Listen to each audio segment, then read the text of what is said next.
உற்சாகமான வணக்கம்.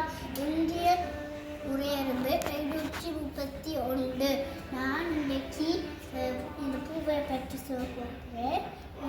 காவு இருக்குது கீழே. அப்போ நாங்கள் எங்களோட வீட்டுக்கு போக முடியாது. ஆனால் அங்கே இருட்டு. அதான் நாங்கள் கேப்சிக்கு வந்த இடத்த எடுக்கிறேன். தண்ணி ஊற்றோடு. ரெண்டாவது அது மூகுதுகள் பப்பிய செய்த ஒசுக்கையாக இதில் மூணு.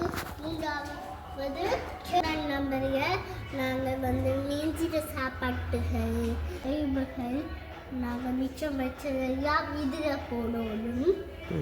இது பாருங்க, எது ரீசாக்கி பண்ணுறதுன்னு போட்டி இருக்குது. இது உங்களுக்கு பிடிச்சிருக்குதா? நன்றி, வணக்கம்.